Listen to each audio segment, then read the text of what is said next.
Our Metro's history, built in part by Black Americans.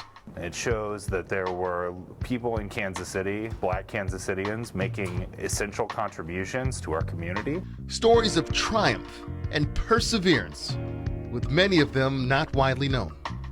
African American men have fought in every war, from the Spanish-American War and on, but that's not taught.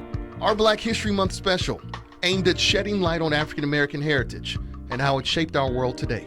There were people who worked equally as hard here in Kansas City who did not get as much fame, whose work was not proclaimed as world-changing, but they did change the world.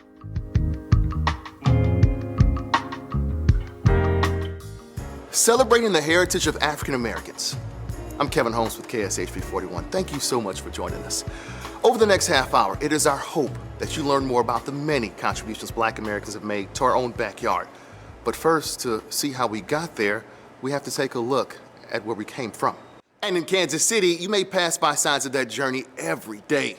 In case you didn't know, there's an African American heritage trail in the city. I went to a few of those spots myself to see how they shaped our legacy here in Kansas City, well beyond the school books.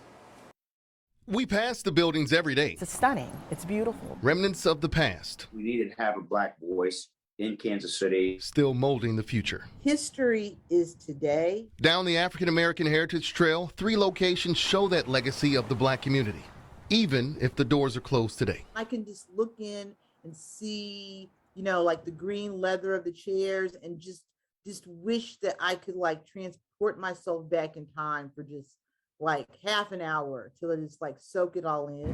While it's fallen into disrepair, the Green Duck Lounge stood as a bar just north of the Santa Fe neighborhood for decades. Its owner, Leon Jordan, helped build the city's legacy. Before buying the Green Duck in 1955, Jordan reformed the police department in Liberia, later moving back to the U.S. to serve as Kansas City's first Black police lieutenant. He also co-founded the civil rights organization Freedom, Inc., and he even won a seat in Missouri State House of Representatives in 1964. Jordan often talked policy while tending to the bar in the Green Duck. Anyone that wanted to be elected, that needed votes, would come visit Leon at the Green Duck. It's about talking policy while you're with people who you enjoy and who you have fun with. Jordan was shot and killed early in the morning on July 15, 1970, after closing the Green Duck for the night. Despite his death, Jordan's legacy lives on. I think Leon Jordan is one of the great leaders, not only in Kansas City, but of his era. Our next stop sits just off I-435. Hot 103 Jams, Kansas City's #1 for hip-hop and R&B. Where the tunes may change, but the DJs never turn the dial on the message.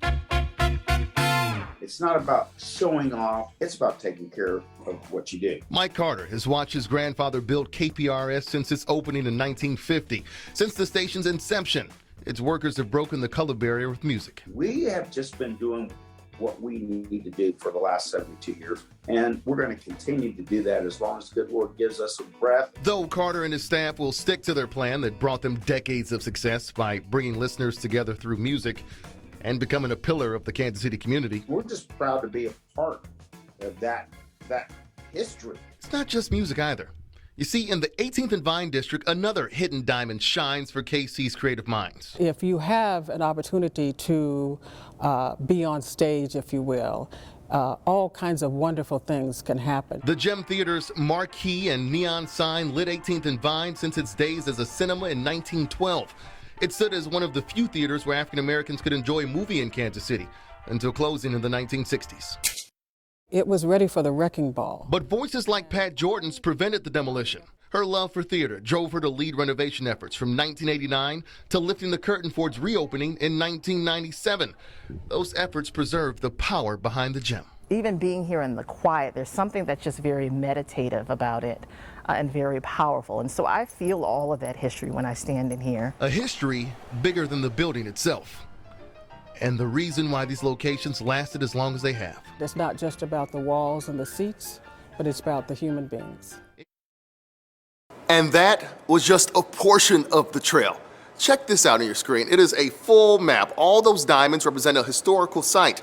You can either learn about these online or see them in person for yourself. That map is right there at kshb.com.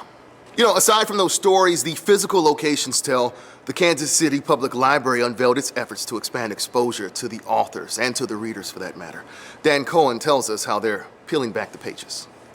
At 10th in Baltimore, at the Central Library, the 5th floor has stories to share. Stories of a rich history of Black Kansas City. Invested their bodies, their brains, their money, their energy into creating something here, into creating a community, into creating a culture. Those stories are now off the page and on kcblackhistory.org, accessible to all during and after Black History Month. Moving this to an online platform allows us to add additional content. We can do audio-visual materials, oral histories.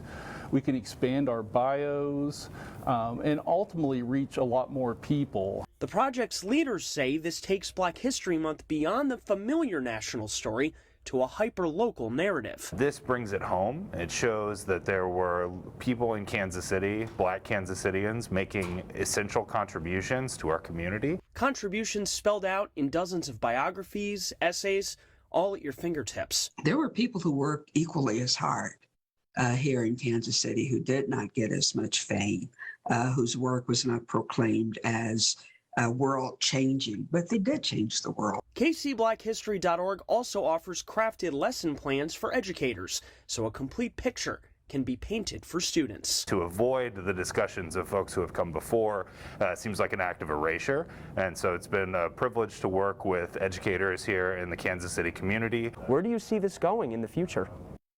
I'm extremely excited about it. There are no limits. It can continue to grow and grow and grow. Growing beyond the shelves and walls, available digitally for all, sharing this community story, authored by Black trailblazers. In Kansas City, Dan Cohen, KSHB 41 News. Exposure to new cultures, it just doesn't inspire. It also helps to bridge those gaps. It helps to create understanding. You know, one component that was met with tons of resistance, tons of lack of understanding, if you will, is black hair. That's changing slowly. In recent years, we've seen states pass versions of what's called the Crown Act. It would ban discrimination based on hairstyle or texture. Lawmakers in Kansas and Missouri, they're trying to pass versions of that same bill. Kansas City and St. Louis both enacted the Crown Act. But despite that progress, some local hairstylists say much more needs to be done. Daniela Leon talks to one of those stylists about what she'd like to see done. For the past 60 years, House of Heaviland has welcomed and embraced all hair texture. And I would just like for people to be who they are. We express ourselves through our hair. And I just think everyone should be able to wear their hair exactly how they like. Every time a client sits in one of their chairs, they get to decide what they want to see in that mirror. When I was younger, we was conditioned to, go to my mother would take our hair and straighten it, but when you know better, you do better, so. But even now, barriers continue to be deeply weaved within the industry. Inside House of Heaviland, students specialize on all hair types, but they say the root of the problem remains. You can look around even in this room and see, even our mannequins are all white. Why is it not necessary to be able to work with all hair textures to be certified by the state? You know what I mean? I think it should be mandatory to be able to work on everyone. Shirley's Kitchen Cabinet is the nonprofit focused on amplifying Black voices through education and advocacy. They say lack of versatility among beauty salons fuels hair discrimination and sheds light on other challenges. Some people will argue, well, more Black salon owners should come into this area. That's their fault. They're not coming here to do their people hair. But it's like, you got to consider the barriers and the obstacles that even our Black salon owners have to go through. Bills have been introduced in both Kansas and Missouri aimed at banning hair discrimination, but failed to pass. This isn't just about Black hair. There are textures of hair that is represented in many different cultures, right?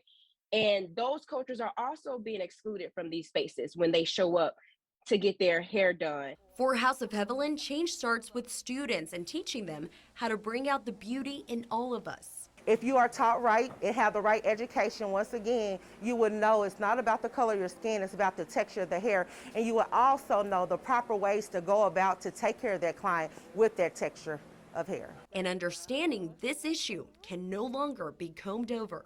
It is crazy to judge someone by the way they wear their hair. To 2022, and you're still judging people on their color of their skin. We all bleed the same red blood, you know, and for people to have to go through all this trying to prove themselves, it's crazy. Daniela Leon, KSHB 41 News. Stick around, we have so much more ahead. First, the role Leavenworth, Kansas plays in the history of the iconic Buffalo Soldiers and the secret one member from the Metro kept to fight for their country. Plus, a revival fit for royalty. A look at the rebirth of the Kansas City Monarchs. KSHB 41, celebrating Black History Month, sponsored by Arvest Bank.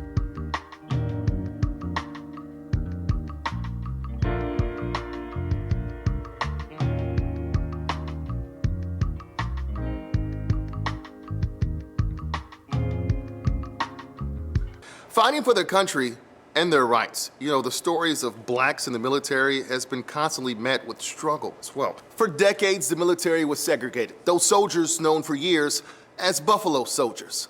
Lindsay Shively takes us to Leavenworth, Kansas to learn more about that unit's history and one secret trailblazer. The history of the United States is paved with sacrifices. They wanted to fight for our country, to make a difference, so that we could all continue to live free. But not every soldier's sacrifice is equally recognized. African American men have fought in every war, from the Spanish-American War and on, but that's not taught. A gold mine of military memorabilia sits in Leavenworth, Kansas, at the Richard Allen Cultural Center and Museum. The museum houses a lot of African American memorabilia from military Buffalo Soldiers. They were soldiers who were not considered really soldiers at the time. They were African American men who wanted to do something for their country. In 1866, Congress passed the Army Reorganization Act, creating 6 new all-black regiments. One of those regiments, the 10th Cavalry, formed at Fort Leavenworth. That was the first regiment to get the nickname of Buffalo Soldiers. The Native Americans named them, and it was because of their woolly hair, the fur that they wore on their back from the buffaloes to stay warm, and their courage to fight. Eventually, all of the black units became known as the Buffalo Soldiers until President Truman finally desegregated the military in 1948. But their legacy lives on through the stories of brave members like Kathy Williams. She was born into slavery and independence in 1844. After the Civil War, job opportunities for black women were limited, so she enlisted in the Army, disguised as a man under the name William Cathay. In those days, they didn't do physicals or anything. You just signed your name. She was assigned to the 38th Infantry Regiment, which would eventually become one of the Buffalo Soldier units. She served for 3 years before a doctor discovered her true identity and she was discharged.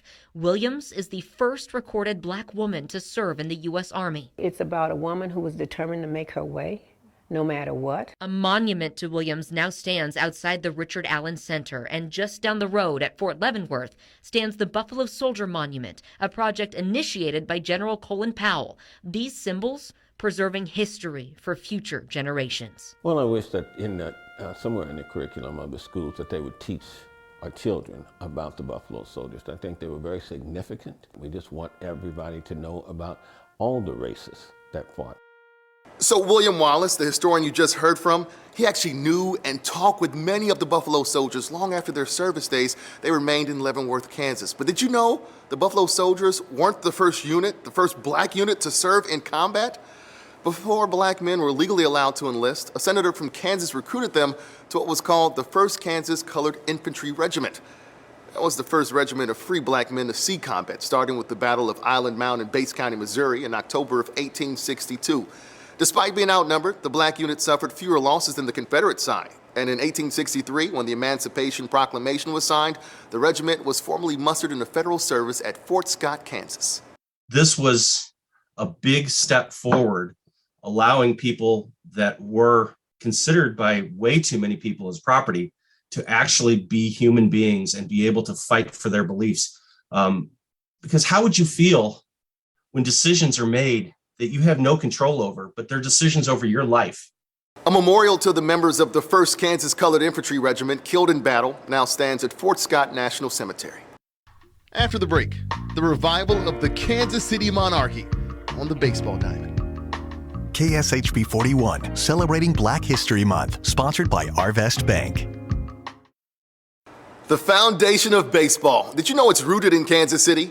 Before integration, the Metro was home to one of the most dominant baseball teams in history.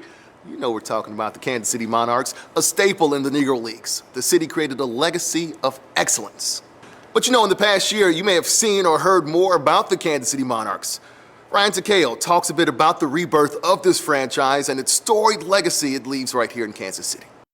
We really wanted to reinvent the team and reinvent the experience. Sometimes looking for something new can get old. We explored a lot of ideas for names. Mark McKee was a partner in coming up with a new name for the former T-Bones baseball team. We had fun names like the Burnt Ends and something barbecue themed and so on. In their search for something new, they tapped into the past. The team took on new life as the Monarchs. Really, by taking on the Monarchs name, it was really a bit of a civic obligation. It is all about how do you make history relevant. It was a partnership between the baseball team and the Negro Leagues Museum. It was very clear to us that our baby was going to be well taken care of. That was museum president Bob Kendrick then. Now, I'll be honest, initially I was not enamored with this idea. When we talked to him this year, 1 year after bringing back the Monarchs name, he told us he was skeptical when the team's leaders first approached him. And then I had a real epiphany, because as historic and as significant as this brand is, it needed relevance too. The Monarchs were the Negro League's flagship brand, winners of 10 league championships. Very protective of that brand. If you're going to be called the Kansas City Monarchs, you got to win. That legacy of winning worked out in year one. Well, celebrations last night at Legends Field in KCK after the Kansas City Monarchs clinched their third American Association title. That's our championship, so we won the championship in our first year back. There were other victories too. Museum contributions and traffic are up, like museum visitor Mel Dunkerley, who saw the Monarchs play back in the day. He's glad the name is back. I thought it took long enough, and I thought it was good to see it, really. Plus, the agreement gives the museum a cut. And it's set up as we would a typical licensing partnership. A percentage of ticket, food, and merchandise sales. And we think we've just scratched the surface in terms of what this partnership can and will be. It's a little bit more than just any name. It's a partnership that's still new, and it's built on a powerful past. I mean, you couldn't have scripted this any better. Ryan Takeo, KSHB 41 News. Now, I have no idea what we can do for an encore. After the break, using the patchwork of Black history to teach local kids the art of quilting. KSHB 41, celebrating Black History Month, sponsored by Arvest Bank. This community is a patchwork of past and present. And you know, one woman is using her hands and her creativity to help foster that story even more. And she's using that by telling the story of a former slave to her students in Lawrence. Ray Daniel explains. These quilts are worth 1,000 words. This is our first language. This is history. Each piece illustrating a moment in history. A decorated self-taught artist reimagines the past to inspire kids in Lawrence. Signs and symbols, it's communication. We have always had a form of communicating our way, and most people didn't even know. Marla Arnay Jackson's passion was sparked by one woman's journey more than 150 years ago. This is Maria. All of these are hand stitching. This is called the Mississippi oak leaf, and this is the feathered star design. Maria Rogers Martin was enslaved in Harrisonville, Missouri. They weren't slaves, they were enslaved. These people were craftsmen. Union soldiers stole her during the Civil War, and Martin ended up in Lawrence, Kansas, where she created a robust life as a free Black woman. Martin's unique craft inspired Jackson to pass along that skill set to students. She now teaches in Lawrence every Saturday morning. It's something fun, and it's a good way to express yourself. I think art is one of those things where you can say a lot about yourself and you can learn a lot from other people. Micah Beatty and her younger brother Miles have been a part of Jackson's Beyond the Books program for years. They join a long list of students whom Jackson has guided. She was always excited to see us, and we were always excited to see her. Their work featured in several art exhibitions for the community to admire. She taught me how to embrace your culture and stuff like that, just to be you. It is the highest honor You know, they tell me I'm the #1 nerd. It is okay, Ms. Morrow. The group does extensive research on each project. Some quilts include the painful moments during slavery. Others show leaders like Michelle Obama. Jackson says she starts with a dream, and that dream spreads beyond these four walls. I'm just honored to be able to share my passion. You know, Jackson right now raising more money to build a national African American quilt museum. In fact, she's thinking about that strip mall at 19th and Haskell in Lawrence.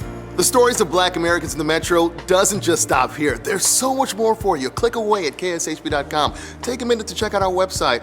Also, take a moment or two if you have time to go visit some of these sites, some of these historic pillars in our own backyard.